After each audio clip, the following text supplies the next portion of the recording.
Wala si Nelson ba to? Nelson! Ha? Nelson! Uy! Si Jude to!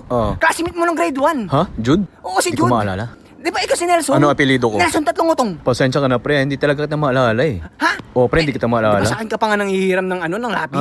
Ay talaga ba? Oo, di ba mahilig ka nga mangopya sa akin? Hindi ko maalala eh. Magkakasabay pa nga tayo umuwi nun Wala eh. talaga, hindi ko maalala, pre. Di ba lagi nga kita, sinishare pa nga kita ng baon nun? Hindi mo ako maalala? Oo, pre, pasensya na. Wala Wala talaga akong maalala sa'yo, pre. Parang ano naman to si Nelson, no? Classmate ba talaga tayo? Oo nga. Wala akong maalala Di ba talaga. sumasayaw pa nga tayo nun dati kapag pag tinatawag tayo ng teacher? Oo, pero hindi talaga kita maalala. Bakit? Grade 1? Oo nga. Wala talaga akong maalala sa'yo eh. Si Nelson parang Talaga ba mag-classmate tayo ng grade 1, Oo. pre? Ay? Sure ka dyan? Oo nga, classmate nga tayo. Talaga? Oo nga. Tatawagin bakit ako hindi kita kilala? Classmate tayo eh. Oo nga, pero wala talaga maalala sa'yo eh. Wala talaga akong matandaan na classmate kong Jude eh. Ganun? Oo, pre, pasensya ka na. Ano? Yun na tayo sa Salawal. Ay pare, ikaw pala yan. Uy, long time no see. Pre, ikaw pala yan, pre. Miss na kita. Matagal na kitang hinahanap, pre.